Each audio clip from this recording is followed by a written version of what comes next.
بسم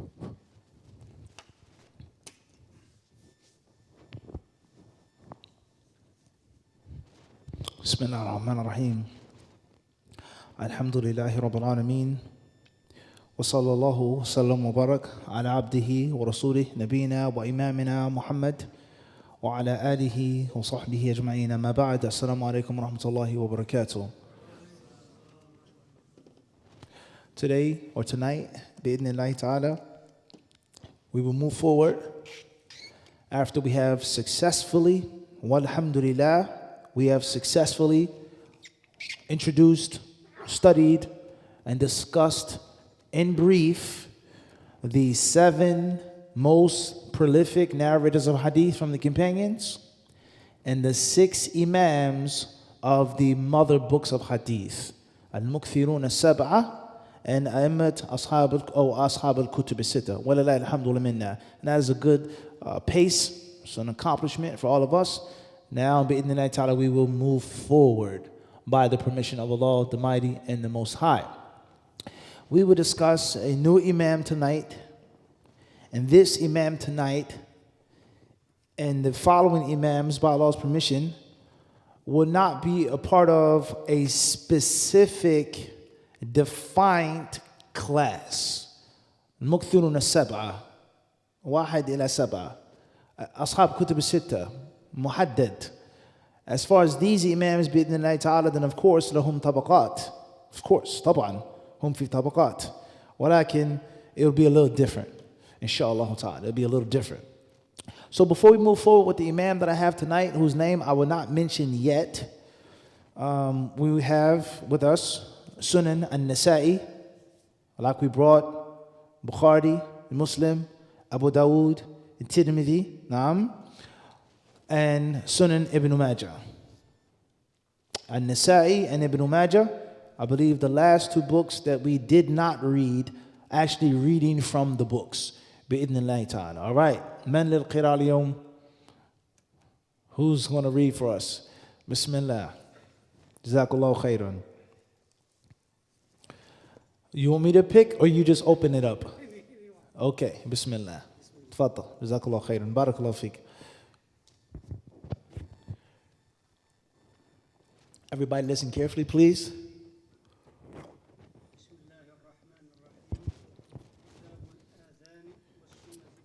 كتاب الأذان والسنة فيها.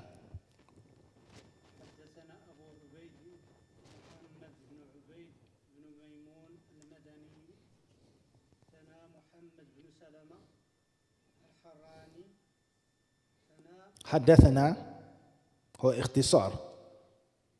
حدثنا محمد بن إسحاق حدثنا محمد بن إبراهيم التيمي عن محمد بن عبد الله بن زيد عن أبيه قال كان رسول الله صلى الله عليه وسلم قد هم بالبوق وأمر بالناقوس فنحت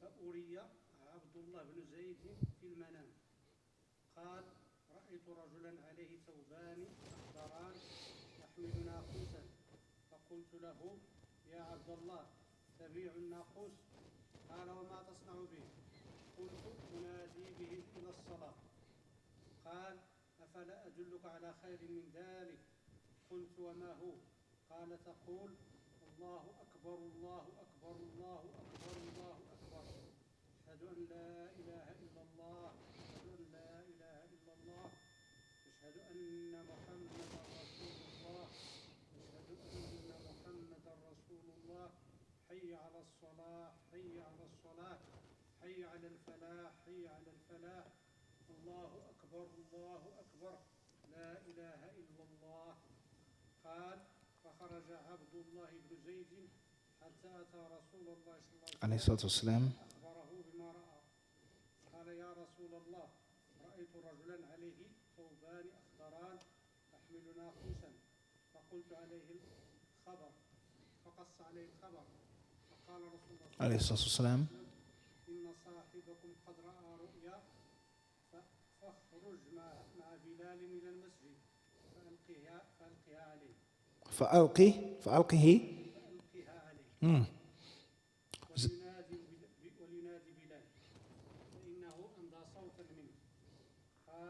خرجت مع بلال إلى المسجد فجعلت ألقيها عليه وهو ينادي بها. قال فسمع عمر بن الخطاب الصوت فخرج فقال يا رسول الله والله لقد رأيت مثل الذي رأى.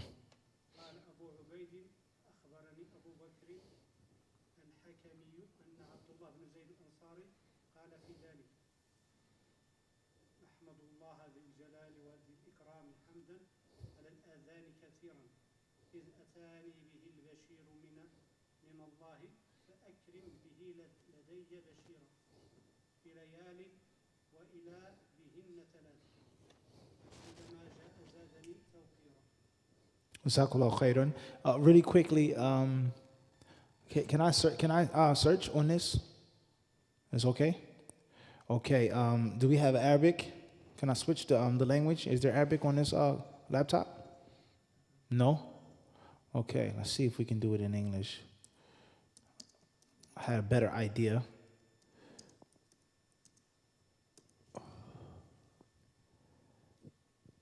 Instead of just reading it, I should have, obviously, qadr of Allah, and placed it upon the screen.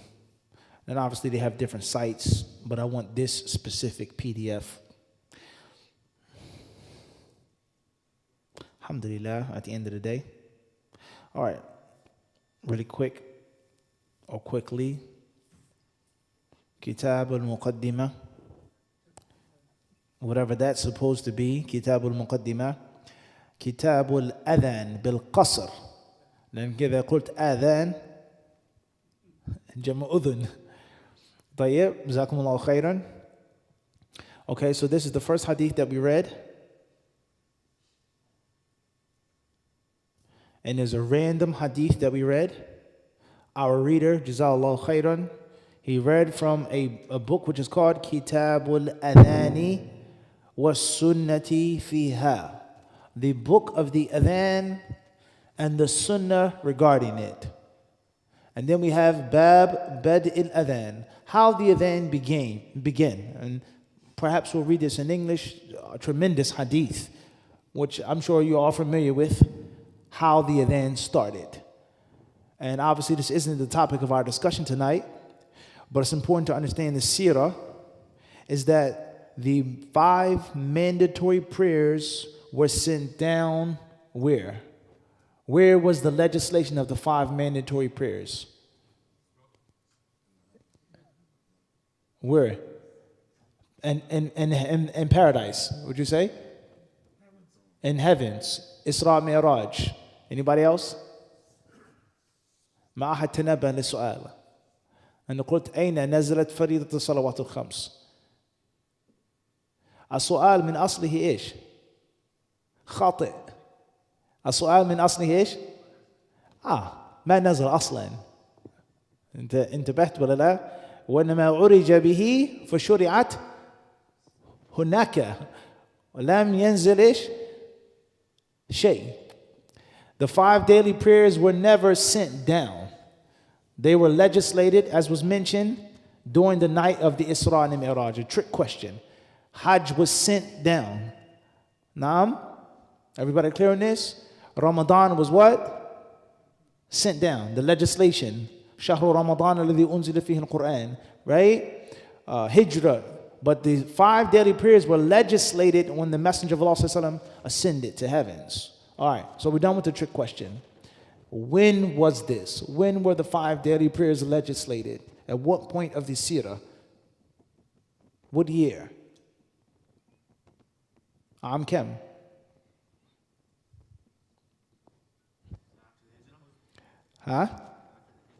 After the hijrah, he says. توافق؟ أبدا. الإسراء والمعراج إيش؟ بلا شك. That was before hijrah. Right? Isra Miraj was before they left Mecca. Amul Huzn, the year of sadness. What year was this? Min al-Mawlid, min al-Bi'tha, min al-Hijrah. Min al-Bi'tha, there are 3 different timelines. From the Prophet being born until he became a prophet. From him being a prophet until he made Hijrah.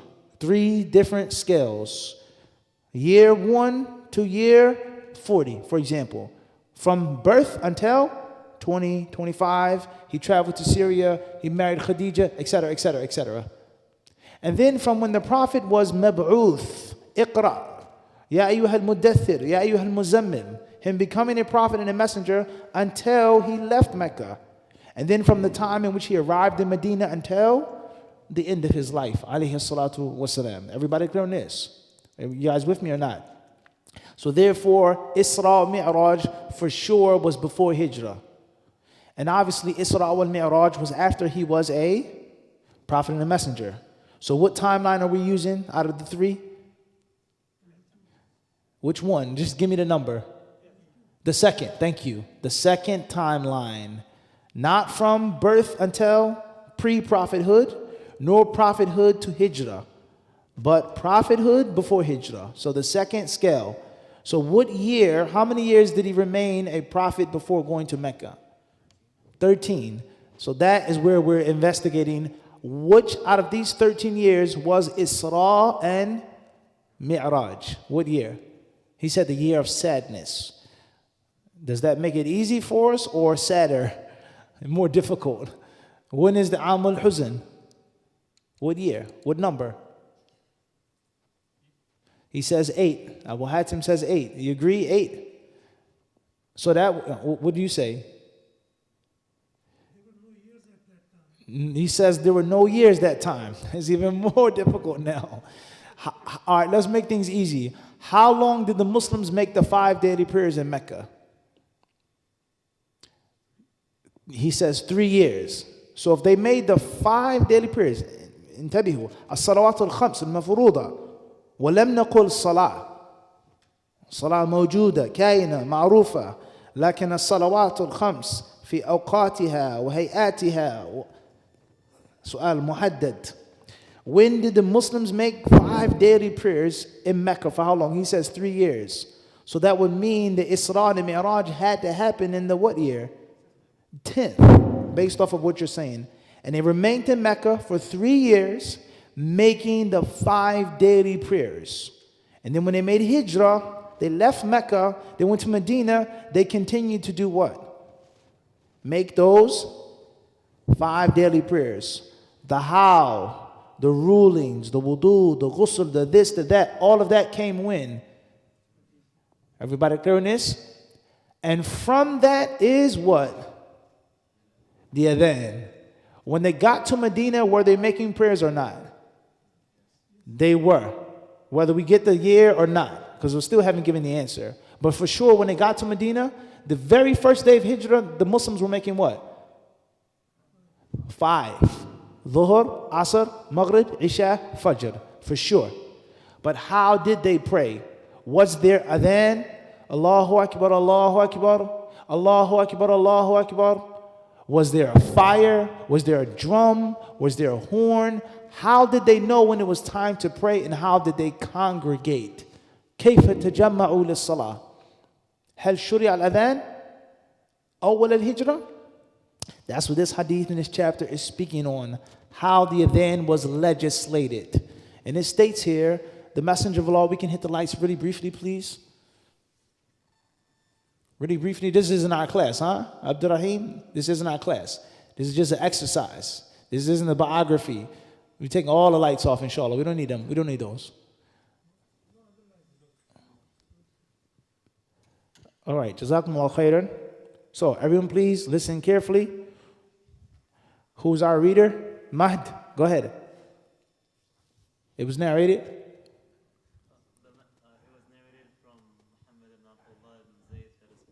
Abdullah ibn Zayd is this companion's name.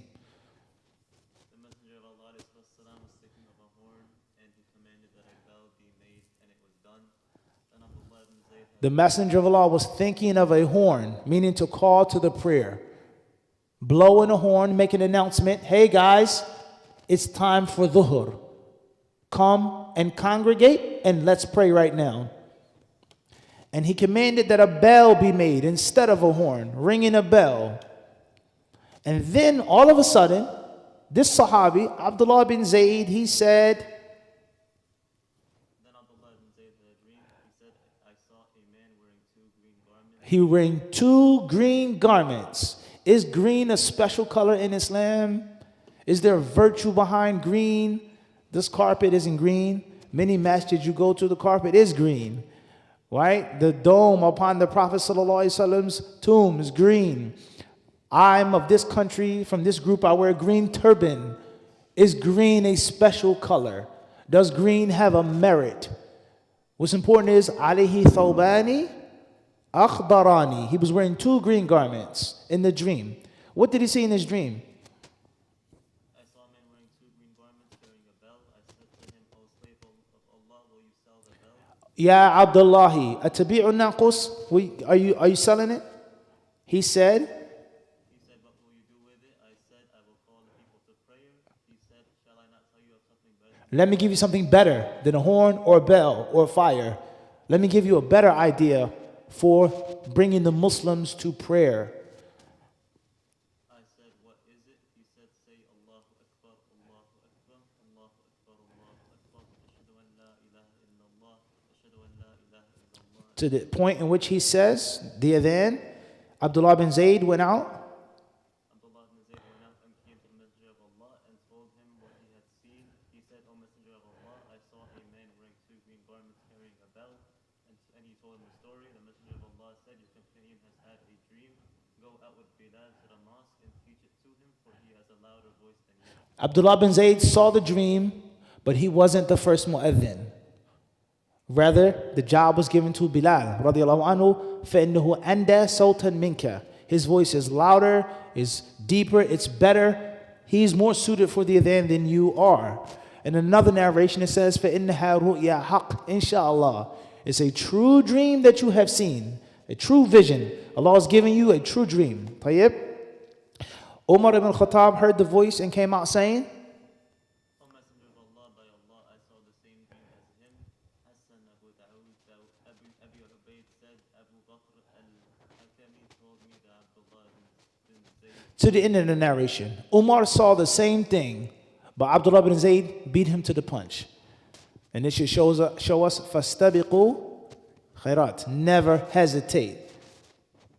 You feel a good feeling? Bismillah. Do not hesitate to do good.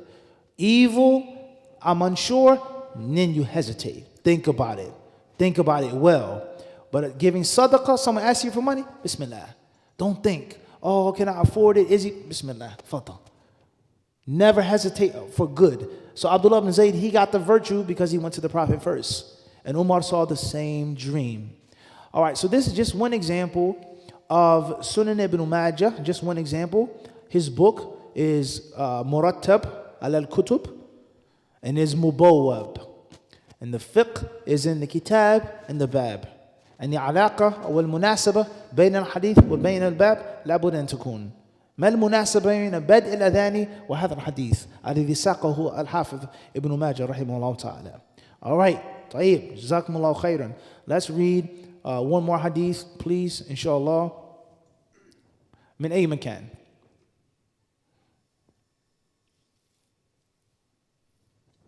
باب ما جاء في صلاة رسول الله صلى الله عليه وسلم خلف رجل من أمته.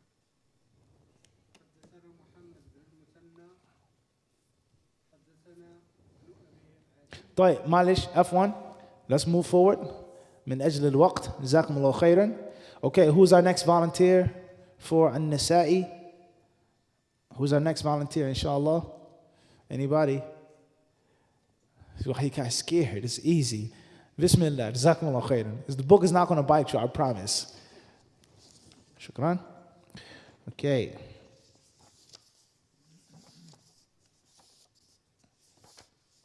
Bismillah. باب إحلال المطلقة ثلاثا والنكاح الذي يحلها به.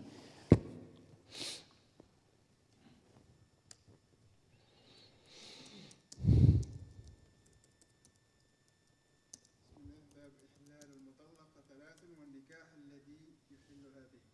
حدثنا إسحاق بن إبراهيم قال أنبأنا سفيان عن الزهري عن عروة عن عائشة قالت جاءت امرأة رفاعة إلى رسول الله صلى الله عليه وسلم فقالت إن زوجي طلقني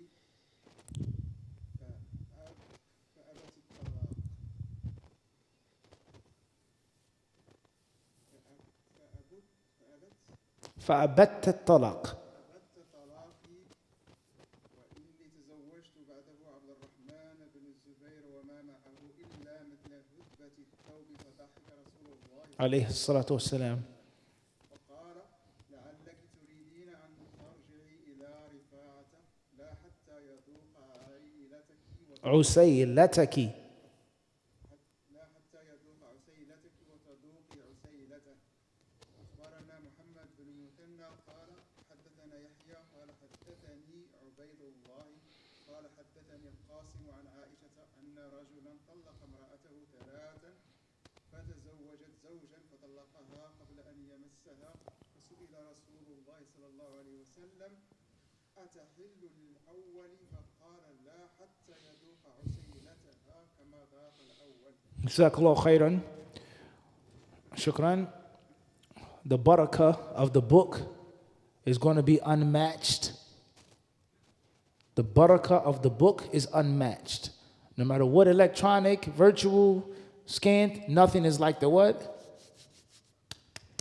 The actual book. And that's why I brought the books. Of course, we have the electronics, we have the scanned stuff, etc., your phones. But I want to show you guys and allow you to have what? Hands-on. Everybody clear on this? Inshallah ta'ala. ونلاحظ كما قرأنا إن السؤال أو التفقه في الدين عادي. عادي. Right? It's better to be embarrassed or to ask a question which somebody may feel uncomfortable instead of being ignorant and doing something that's incorrect with regards to the hadith that we read. طيب, I need one more reader from the crowd. تحريم جمع المرأة وخالتها. أخبرنا عبيد الله بن سعيد قال حدثني يحيى قال حدثنا هشام قال حدثنا محمد عن أبي هريرة عن النبي صلى الله عليه وسلم أنه قال لا تنكح المرأة على عمتها ولا على خالتها. أخبرنا إسحاق بن إبراهيم قال أنبأنا المعتمر عن داود بن أبي هند عن الشعبي عن أبي هريرة قال نهى رسول الله صلى الله عليه وسلم أن تنكح المرأة على عمتها والعمة على بنت أخيها. أخبرنا محمد بن عبد الأعلى قال حدثنا خالد قال حدثنا شعبة قال أخبرني عاصم قال قرأت على الشعبي كتابا فيه عن جابر عن النبي صلى الله عليه وسلم أنه قال لا تنكح المرأة على عمتها ولا على خالتها. قال سمعت هذا من جابر. أخبرني محمد بن آدم عن ابن المبارك عن عاصم عن الشعبي أنه قال سمعت جابر بن عبد الله يقول نهى رسول الله صلى الله عليه وسلم أن تنكح المرأة على عمتها وخالتها. أخبرني إبراهيم بن الحسن قال حدثنا حجاج عن ابن جريج عن أبي الزبير عن جابر قال نهى رسول الله صلى الله عليه وسلم أن تنكح المرأة على عمتها أو على خالتها. So in this selection, same book but a different print, we see Kitabun Nikah, the book of marriage. The Imams of the 6 canonical books, they are all organized and arranged according to the books, not alphabetically, nor the names of their teachers. وَإِنَّمَا مُرَتَّبْ وَمُبَوَّبْ عَلَى أَبْوَابِ الْفِقْهِ. Iman, ilm, tahara, salah, janais, etc., etc., etc. So it makes it easier for you to read and to research. And pay attention now, guys. This was over 1,000 years ago. There was no Dewey Decimal System. There was no printing press.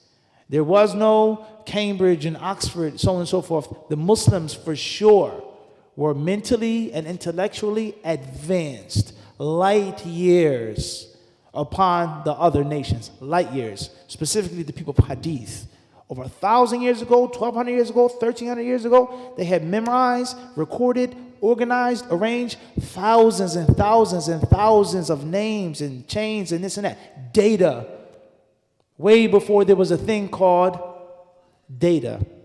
So if we, the Muslims, if we were to only just take a small glimpse into this history, our lives would be better today with regards to feeling inferior and with regards to feeling indebted to the modern Western society and its technological accomplishments. Everyone understand this? If we just look at this one book, we see this, how amazing it is, how detailed, fine-tooth comb over 1,000 years is a long time ago.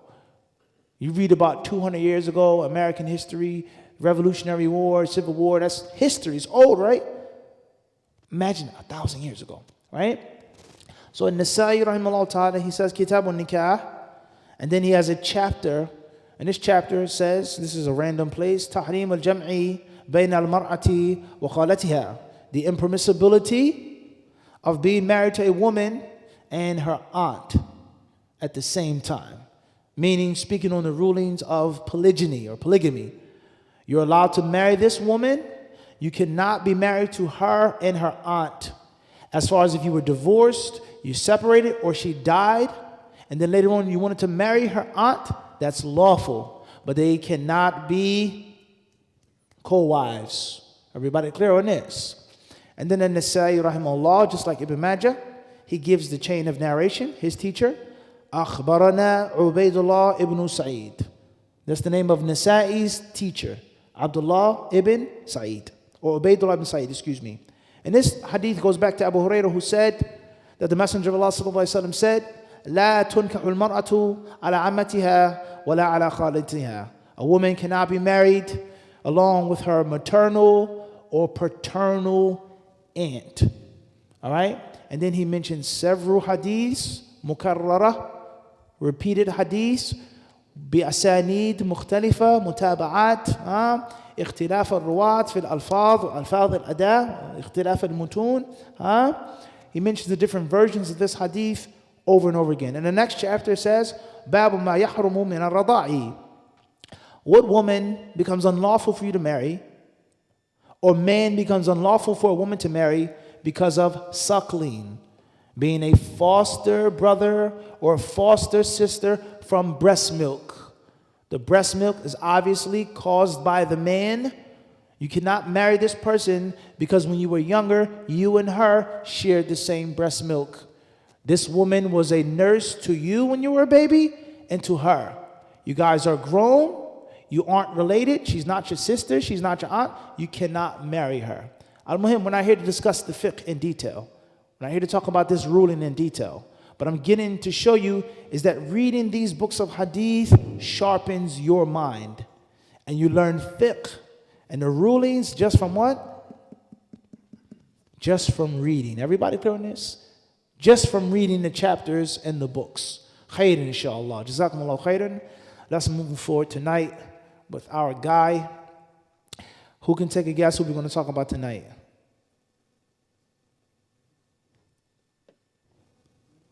Malik. طبعا مغاري بس Malik. Who? Malik, of course. People want Malik. Who else? Who are we talking about tonight? From the Imams of Hadith, after the six. And once again, just because we spoke on the six authors doesn't mean that this person was after them. Rather, he was before them. But we put the six in a place for a reason. طيب. Anybody got a guess? Alhamdulillah, the guess is correct. Malik. All right.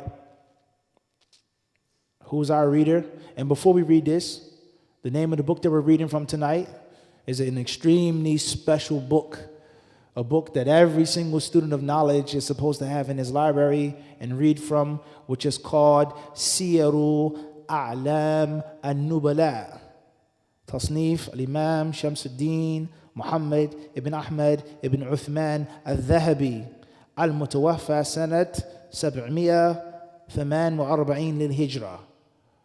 Dhahabi, one of the greatest Imams of Hadith of his era, he has a book which is called Siyaru A'lam An-Nubala, in which he talks about the different levels of the greatest scholars of Islam, the tabaqat, the levels and the generations and the biographies of the great Imams of this deen. This is volume 8, Al-Juz' Al-Thamin, and on page 48 he speaks on Imam Malik, rahimahullah ta'ala. And of course Malik is a household name. He's an icon. Everybody's heard of Malik. Everybody knows Malik.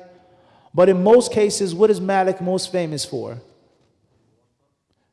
You say Muwatta. I disagree. Strongly. What is Imam Malik most famous for? لا شك في ذلك. الفقه. وأتباع المذهب. Alright? In most cases, Malik is most known for being one of the four Imams. Being a founder of a school of thought. And having thousands, if not millions, of disciples and learners of his school in Tunisia, Algeria, Morocco, Libya, Senegal, Mali, and other parts of the world, Sub-Saharan, Saharan Africa, so on and so forth. People who follow this madhab of Imam Malik, rahimahullah. But to the people of Hadith, of course, he's most known for Muwatta. But the people of Hadith are the minority, right? فَتُوبَ لِلْغُرَبَى. Naam? Okay, who's our reader tonight? Bismillah. Bismillah. لا أنت صاحبنا. Bismillah. Bismillah. Malik al-Imam. That's what he called him. Malik al-Imam. And there we see a little letter here, which is عين. هذا رمز إنك تجد حديثه في إيش؟ أصحاب الكتب الستة يعني الجماعة. روى له الجماعة. طيب بسم الله. هو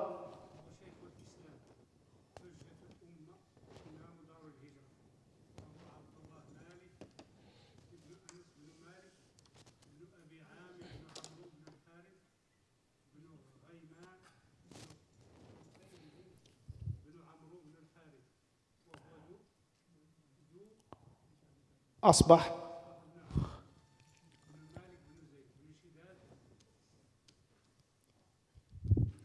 عفوا بسم الله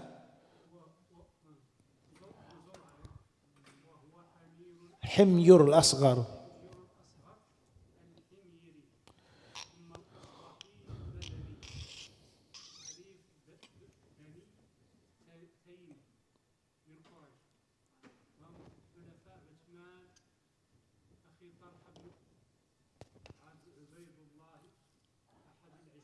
أحد العشرة.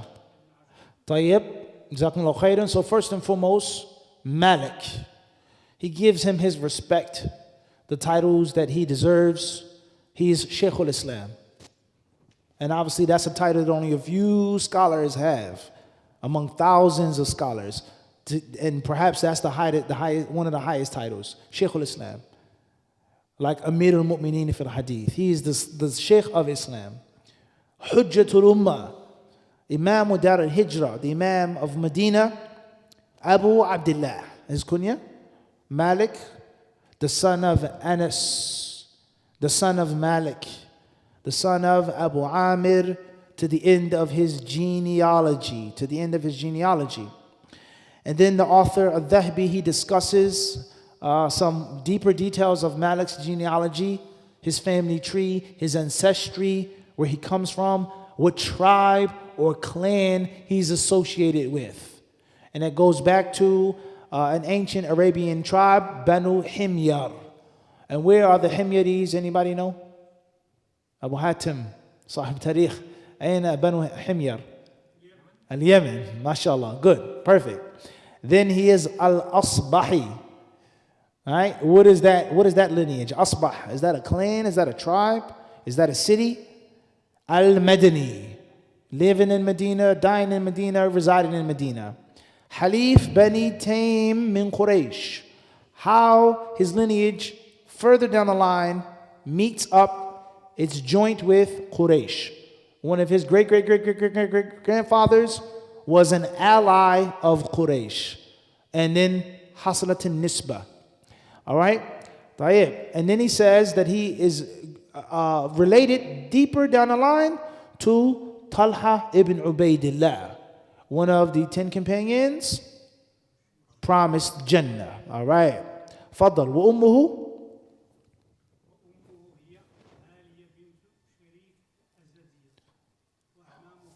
His mother's name was Aliyah.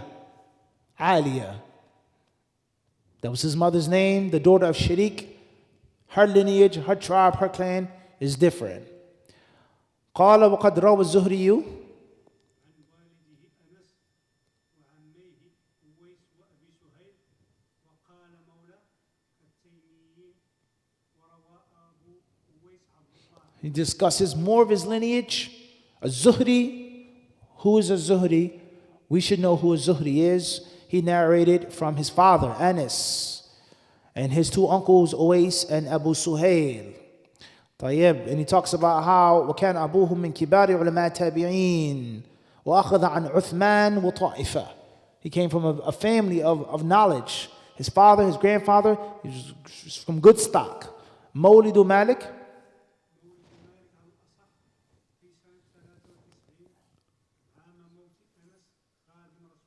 عليه الصلاة والسلام. طيب, Malik, the scholars differ on exactly when he was born. When exactly was he born? Al-Dhahabi says the most correct view is that he was born in the year 93. 93 and 100, right? No. 93. He was born before the completion of 100 years. So he's old, much older than Bukhari, Muslim, Tirmidhi, Abu Dawud, Nasa'i. Everybody clear on this? He was born 93, not 193. Everybody clear on this? 93. And this was the year, he says, in which a great man, the servant of the Prophet, the companion of the Prophet, Anas, died. And this is similar to Imam Muslim. He was born in the year that Shafi'i died. The sunnah of Allah. Allah takes something and he does what? You guys with me or not? You guys with me? Allah takes a thing and he does what? He replaces. This great alim died, another one was born. Everybody understand this? Allah never takes a thing from someone except that he gives him something else. Subhanahu wa ta'ala. All right. He was وَنَشْأَ فِي صَوْنٍ. He was born in a very practicing household, a religious household, a spiritual household, a strict household. Sawn. He was protected from nonsense and evil and haram, disliked things. Sawnin. Right? He was clean. His family was clean and they kept him clean from early. وَرَفَاهِيَةٍ. And he was born into royalty. He wasn't poor. He wasn't born needing things. وَتَجَمُّلٍ. Right? He had many comforts. وَطَلَبَ الْعِلْمَ. حدث.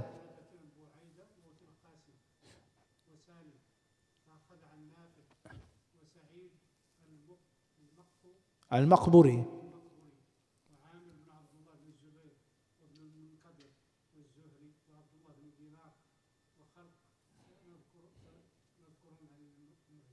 طيب, he started seeking knowledge when he was very young.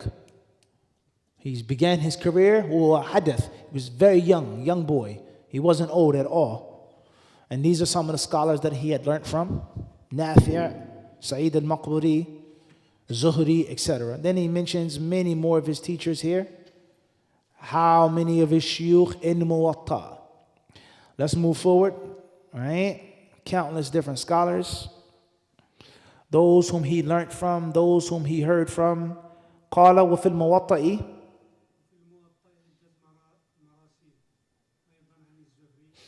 كما قلنا. Why Muwatta Malik isn't in the 6 books of Hadith. We explained that. طيب, more of his teachers, his students, which we're summarizing. الآن نختصر. وآخر أصحابه موتا. Those who narrated the Muwatta from him. He then says, قال معن والواقدي ومحمد بن الضحاك حملت مالك بمالك 3 سنين. وعن الواقدي قال حملت به 2. إيش معنى هذا الكلام؟ هذه خرافة ولا كيف? All right, let's translate this. What does it say? They say that Malik, his mother, bore him for 3 years. She was pregnant with him for what? 3 years. Another scholars say 2 years. How can this be? Is this made up? Is it a fairy tale? What happens when a woman goes in her 10th month, her 11th month? What happens? What do the doctors do? They induce the labor. The baby what? Has to come out. There's no more fluid. The baby has a fear of this or that. We have to, no matter what. Whether the woman is ready to give birth or not. A C-section, but the baby has to what? Has to come out, right? Can we agree on this? Malik, he was in his mother's womb for 2 to 3 years. This is a well-known story. These aren't liars. These aren't, the media outlet today, BBC. No, this trustworthy Muslims. It's well known that his mother had him for 3 years. Why did Allah Azza wa Jal choose to keep him in his mother's womb for 3 years? Only Allah knows. Right? A very interesting fact. قال وطلب مالك العلم وهو بضع عشرة سنة وتأهل للفتيا وجلس للإفادة وله 21 سنة وحدث عنه جماعة وهو حي شاب طري وقصده طلبة العلم من الآفاق في آخر دولة أبي جعفر المنصور وما بعد ذلك وازدحموا عليه في خلافة الرشيد وإلى أن مات. Malik started seeking knowledge and he was about 11 years old. And shortly afterwards, ta'ahala, he was qualified to give fatwas. Just like that. That's 3 years in the oven baking. He was marinated for 3 years. Right? It's not a normal child anymore. He was fully seasoned in his mother's womb. Right? So he started seeking knowledge at a very young age. And then shortly afterwards, he became a mufti. وَجَلَسَ لِلْإِفَادَةِ, and he began to give benefit. And he was only 21 years old. Many great scholars learned from him, and he was tari, he was fresh, wet behind the ears. He was still young, not a lot of hair on his face, right? He was a young man, okay? طيب. He then goes on to say, speaking on, this is a famous narration here, لَيَضْرِبَنَّ النَّاسُ أَكْبَادِ الْإِبِلِ فِي طَلَبِ الْعِلْمِ فَلَا يَجِدُونَ عَالِمًا أَعْلَمَ مِنْ عَالِمِ الْمَدِينَةِ. Some of the different prophecies concerning Malik and Medina, and people traveling to Medina and learning from Medina and getting on the backs of camels and the humps of camels. And the people won't find a scholar except for in Medina. وَفِي لَفْظٍ أَفْقَهُ مِنْ عَالِمِ الْمَدِينَةِ. طيب. Then Al-Dhahabi, he goes on to mention these different narrations. ويروى عن ابن عيينة أنه قال كنت أقوله سعيد بن المسيب حتى قلت كان في زمانه سليمان بن يسار وسالم بن عبد الله وغيرهما ثم أصبحت اليوم أقول إنه مالك ولم يبق له نظير بالمدينة. The scholars of Islam, and this is for أصحاب المذاهب, لم يتفقوا على أن الإمام مالك رحمه الله هو المقصود بذاك الحديث. هذا فيه اختلاف، اختلفوا هل المقصود فلان ولا منهم من قال إنه مالك، ولكن ليس هذا محل إجماع على أن مذهبه أصح المذاهب وأنظف المذاهب بسبب هذا. لا، هذا من التعصب. Alright? There's no agreement that everyone said that was Malik. But for sure, people would travel going to Medina looking for this great scholar. And some of them said there were people, Sa'id ibn al-Musayyib, and others from the Salaf al-Salih. All right, moving forward. He goes on to mention some of the virtues of Malik. قلت كان عالم المدينة في زمانه بعد رسول الله صلى الله عليه وسلم وصاحبيه زيد بن ثابت وعائشة ثم ابن عمر ثم سعيد بن المسيب ثم الزهري ثم عبيد الله بن عمر ثم مالك. All right. He then says وعن ابن عيينة أنه قال مالك عالم أهل الحجاز وهو حجة زمانه وقال الشافعي وصدق وبر إذا ذكر العلماء فمالك النجم. All right, طيب. He goes on to mention some of the virtues of Malik, some of the different things that he had of ilm, of fiqh, of hadith, some of his virtues, how illustrious he was. And of course, Malik, like other scholars, went through different trials and different tribulations. And like many scholars that we have read, they had to encounter the world of politics and politicians. As a wise man has told us, just because you don't take an interest in politics doesn't mean what? Politics won't take an interest in you. You don't want to deal with this siyasa. You don't want to deal with this leader, this king. That doesn't mean that the sultan or the king or the president won't what? Come for you.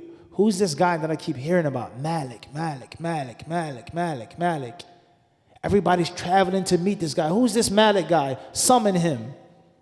Bring him to the palace. Obviously, the scholars are going to say, Mali wal Sultan. Yani, I have nothing to do with him. I don't want or need anything from the ruler. I have nothing. I'm not coming to your palace. Bring him. Force him to come. Right? And we know that Imam Ahmad rahimahullah ta'ala, as we'll read inshallah, they were very harsh upon those who went to the leader's palace.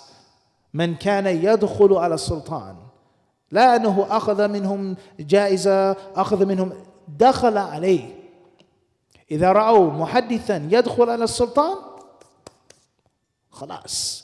We see you going inside the palace, it's over.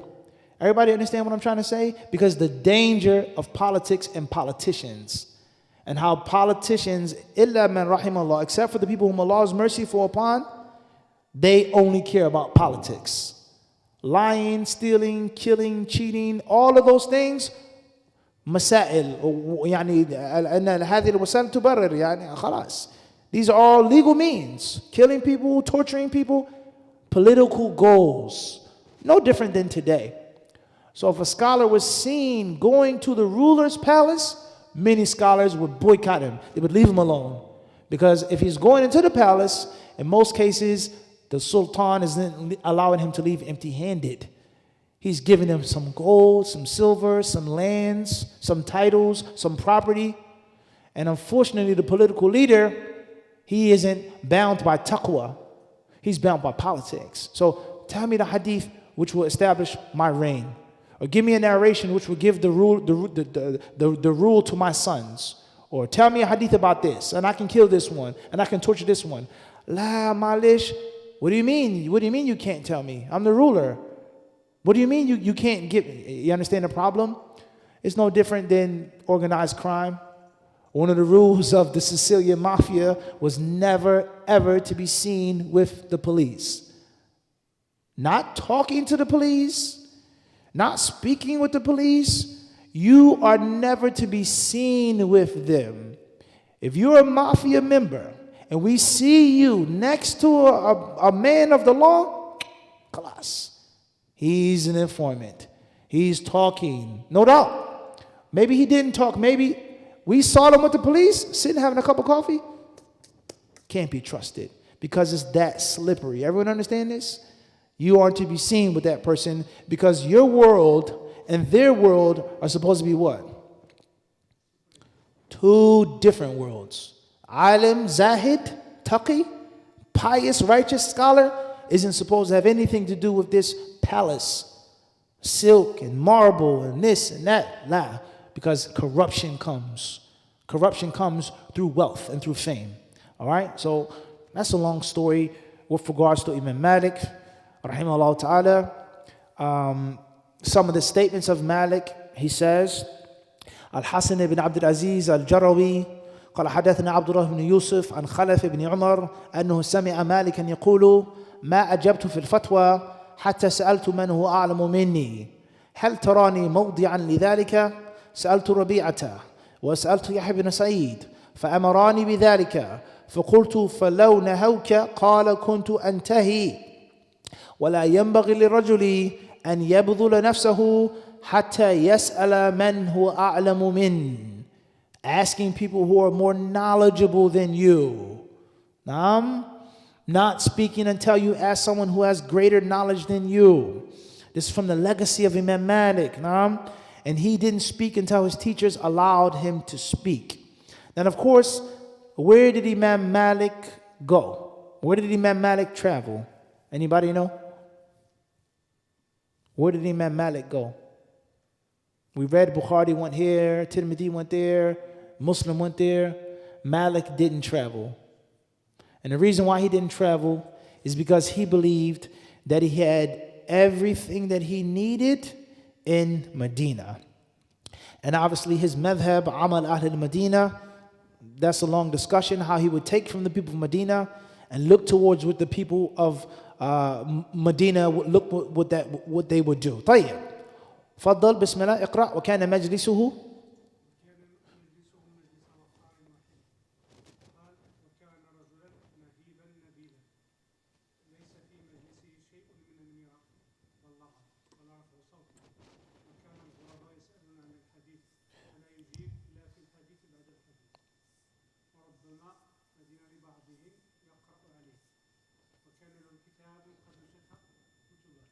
طيب. Malik's majlis, it was peaceful.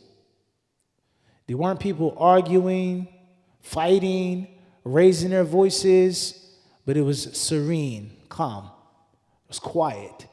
There was no laghat, arguing and going. There was no disrespectful. Everything was easy. You could mahib. People looked at Malik and they had awe of him. They feared him. They respected him. All right? So that should teach us with regards to some of the etiquettes of a circle of knowledge, a class. It shouldn't just be laughing and joking and so on and so forth. طيب. أحمد بن مسعود المقدسي قال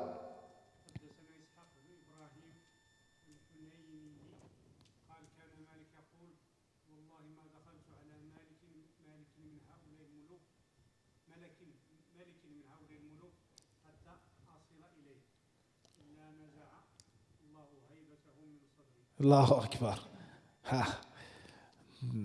طيب. المهم, we can't translate every single thing. These different quotes of Imam Malik, okay, how pious he was, how righteous he was, and how much of the Sunnah Malik implemented.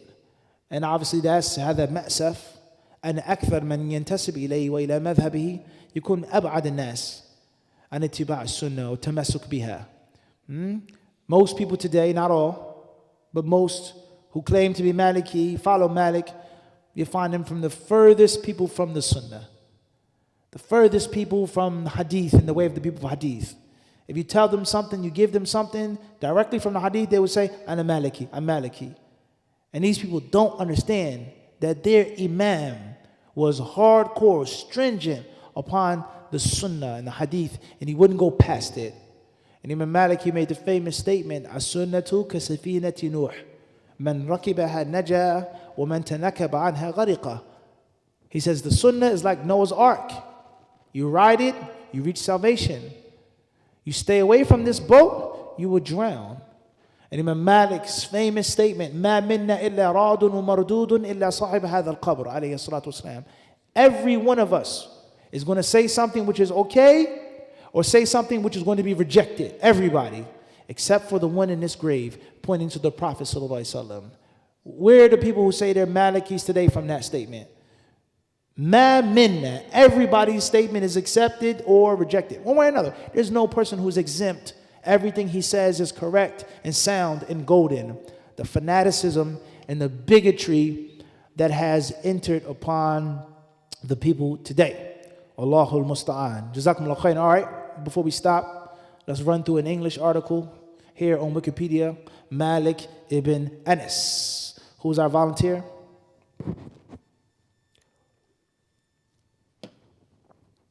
Bismillah. Anybody? Nobody? Nobody wants the reward from Allah subhanahu wa ta'ala? You guys have enough good deeds, huh? MashaAllah. You don't need any extra, huh? طيب, I need them.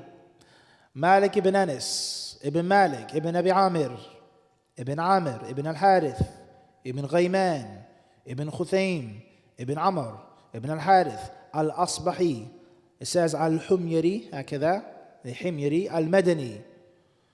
He was born 93 of the Hijrah, which is 711 of the Common Era. He died in the year 179. Which is equivalent to 795 of the Common Era. So he lived for how many years? 93 to 179. 86? 86? 84? 84? Inshallah. So he had a very long life. Commonly known as Malik bin Anas, was a Sunni Muslim scholar, theologian, jurist, traditionalist, yani muhaddith, and writer. Born in Medina, Malik rose to become the premier scholar of narrations. Look, the first thing he mentioned was what? Narrations before fiqh. Understand? He mentioned his status of hadith before his status as a faqih, as a jurist. Seeking to apply the whole legal life in order to create a systematic method of Islamic jurisprudence, we would only further expand with the passage of time. Referred to as the Imam of Medina by his contemporaries, his views in matters of jurisprudence became highly cherished, both in his own life and afterwards, becoming the founder of the Maliki school, one of the four major schools, meaning there are others, of Islamic jurisprudence. His school became the normative right for Sunni practice in much of North Africa and Andalus, Spain and Portugal, right? Until the expulsion of the Muslims, Allahumma musta'an, when the Muslims were kicked out of Spain via those Christians. Why were they kicked out? How were they kicked out? Why did Allah allow them to be kicked out and expelled from Grenada, right? Hamra, from those Christians, those Catholics, Elizabeth, Ferdinand, so on and so forth. How long the Muslims ruled Spain? What is the legacy of Islam upon Spain? And some of the mistakes that were made by the Muslims when they came this close to taking all of Spain, but they made an error. They made a big error. What was that error? Anybody know? Before that, before the infighting, it was something that they didn't do which they were supposed to have done. Talk about the Reconquista, right? If we pause the tape right now, this is major American history. You cannot truly understand American history unless you know the history of Spain, Portugal, North Africa, and the Mediterranean. One of the founding fathers, supposedly, of America, the discoverer of America, was who? Columbus. We have the history teachers among us. Columbus would be nothing if it wasn't for the Muslims in Spain and in the Mediterranean. Columbus was a crusader. He was not an explorer. He was not a merchant. He was a crusader, Salibi. And he only traveled to America, whether he intended to come, whether he got lost. We know that he got lost to hurt and to harm Islam and the Muslims. That was the purpose of his voyage. And the people who funded Columbus were people who had already hurt and harmed Islam and the Muslims and wanted to hurt and harm them even further. Columbus obviously comes from what country? Italian stock. How did he end up dealing with the Spanish? He was going around to see who would fund his crazy ideas, his wild fantasies that most of the kings of Europe thought were just, absurd. But there was one woman who was Isabella, not Elizabeth, I said Isabella. She promised Columbus. She was charmed by Columbus. Some of his lies, some of the truth, blah, blah, blah, blah, blah, blah. And she said, no problem. I'll fund your voyages, but I need some more time. And that is, I have to finish washing my hands with the Arabs. Once I'm done kicking them out of Spain, once they've left the continent, you'll have your ships, you'll have your gold, you'll have your silver, and you'll have your Spanish mandate to go and conquer what you want to go and conquer. Right? So Columbus was rejected by most kings of Europe. They thought he was a fool. But Isabella, she gambled, she rolled the dice. She took the risk for her reputation, and obviously we know what happened. And this is why Spain became one of the most, if not the most dominant European power of that time. And why South America, Central America, and much of North America speaks Spanish and is Catholic religion. All right, and of course we don't have time to discuss all of this. The Mamluks, the Ottomans, all of the different powers, how they were harmed by not going west, not traveling to the west, right?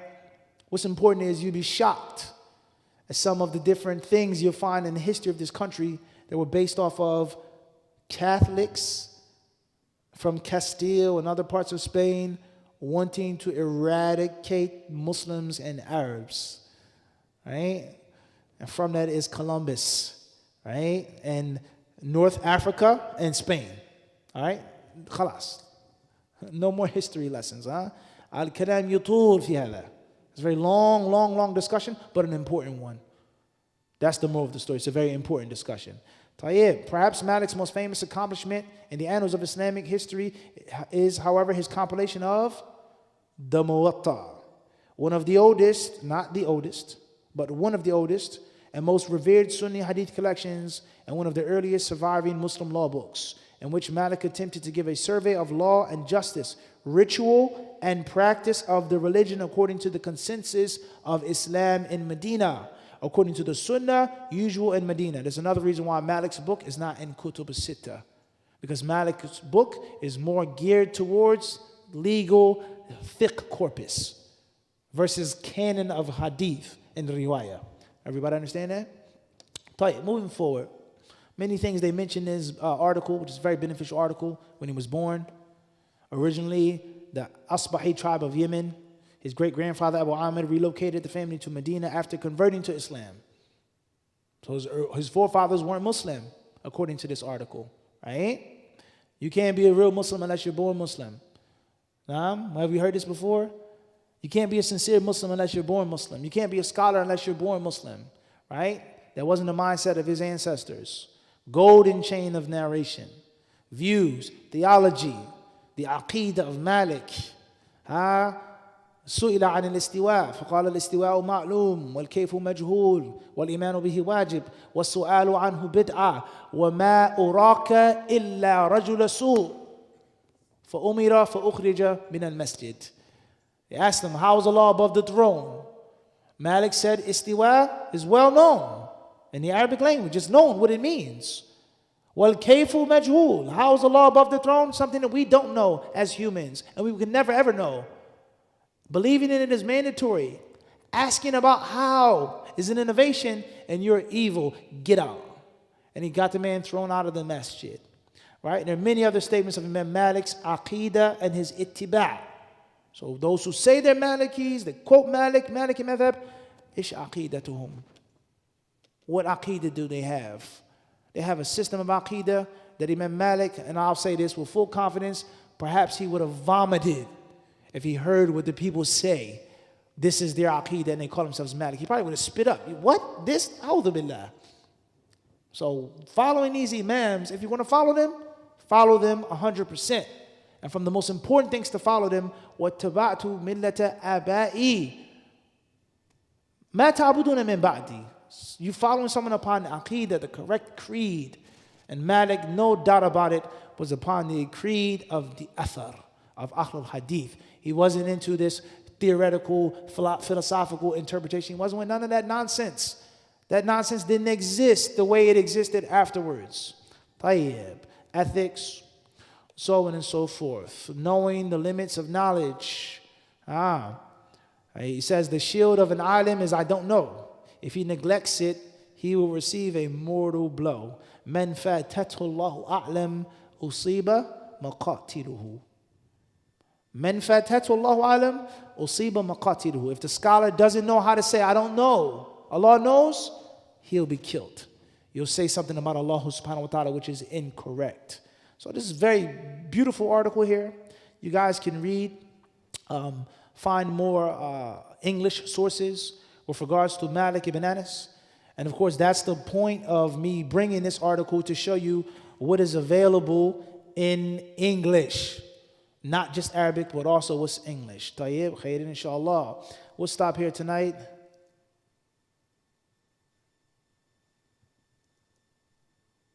Oh man, this is deep. Really quick, just a fa'idah. Bismillah, can we get a reader for this? Really quick. Anybody? Fadl, Mahad. Matamoros. Matamoros. This is a city where? In the northeastern state, Mexican state, right? Close to Texas. Directly across the border from Brownsville, Texas. Matamoros. Matamoros. What does that mean? Matamoros. Anybody know? Anybody have a wild guess? Class is done. This is just a faida. What does Matamoros mean? Anybody know? Yani, keep thinking. Let's see. Let's do a Google search, okay? Let's see what we have, all right? Mata Moros meaning. Allahu Akbar. The killer of Moors. How did that city become named that? How did a city on the border between Texas and Mexico, why was it named after the killer of Moors? And who are the Moors? Obviously associated with Islam and associated with North Africa, Africans, Arabs, whatever the case may be. But why in the world is a city in North America called Killer of Moors? And how did it get that name? Columbus, he was a lost merchant, right? He was looking for silk and curry powder and cayenne and cumin and turmeric, right? And he got lost and he landed in Haiti. He landed in the Caribbean, right? That's the lie we're told in school. But we have a city which is called the Killer of Moor Killer. Allahu Akbar.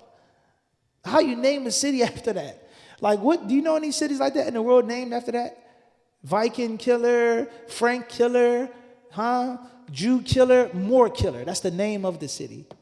How sick is that?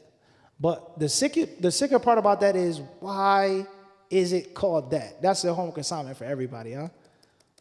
Inshallah. See what we find. Oh, man. Gets even deeper, huh? How about that? The coat of arms. It's a little small here. Let's see if we can get a bigger picture. You guys get the point I'm trying to make? About different lies in history, different things that you were not told about the history of this country and how they affect what's going on today in the world. All right, let's get rid of that. Oh, man. Allahu Akbar. Look at that. 4 heads wearing turbans and a Western Christian knight wielding a sword. Matamoros. And there's more to that as well. There's another version of that coat of arms that has those 3 heads dripping blood. I've said what? Fawqa lazim wa ziyada. More than enough. More than enough. All right, Tayyip, are there any questions tonight? On or off the topic? Fadal.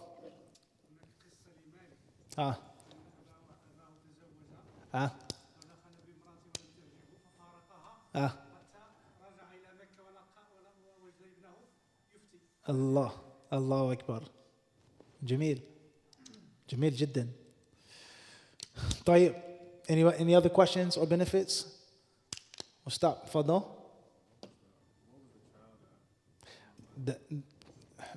Perhaps in another class, we'll have no time now, but there are some trials that he went through. Like I said, him meeting up with political people and envy, hasad. These are 2 things that any successful Islamic scholar in most cases is going to encounter. Politicians and hasad, envy, right? Even if you try to avoid it yourself.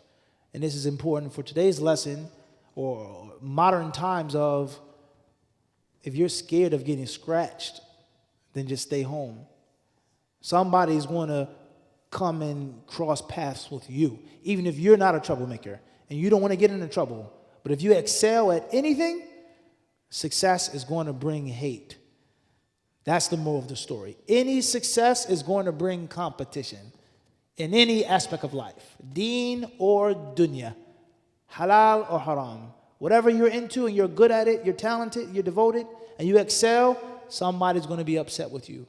And if you have no haters, no detractors, then you really ain't what? You ain't making no noise. That's the sunnah of life. You ain't making no noise if you ain't got haters. That's reality. So if someone hates you or is talking bad about you or trying to smear you, that should be a good thing. That means that you've left your mark. Huh? Wallahu ta'ala alam. Khairan inshallah. Question is coming from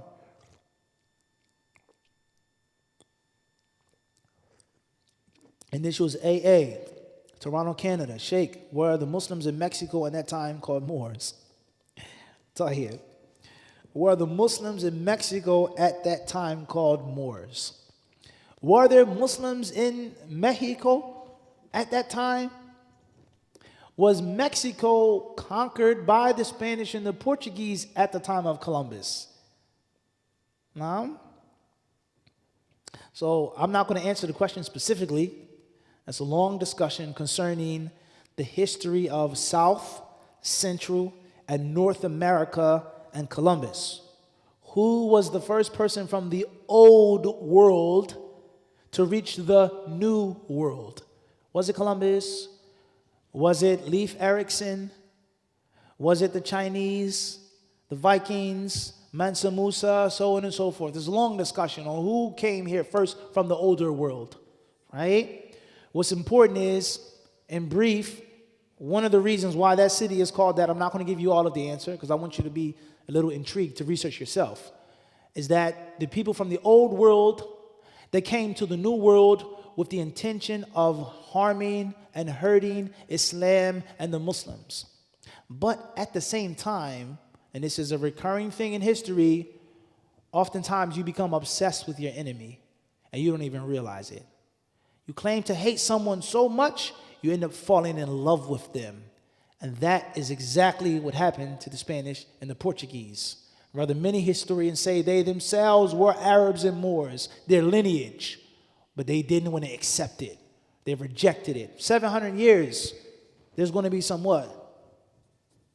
No doubt about that. I'm neighbors with you for all of this time. It's nothing but a matter of time before my sister, my daughter, my mother, somehow somebody's going to be with the next person. This is how things are. 700 years of control.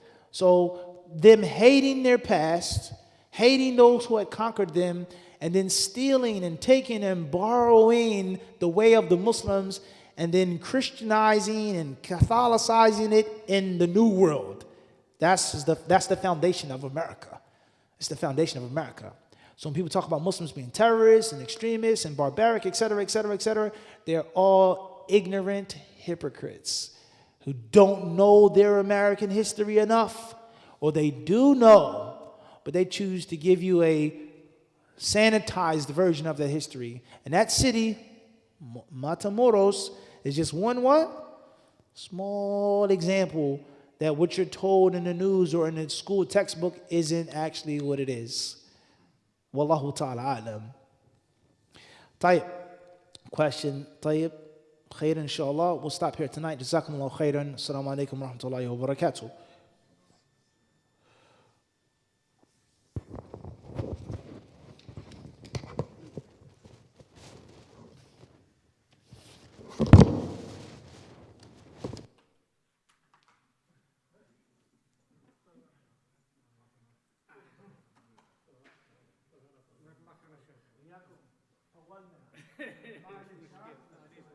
فيها انه عذب مالك فبعث من افريقيا من المغرب وكذا بعث حد المالك فلقى يصلي كذا فلما رجع قال له لا مالك يصلي كذا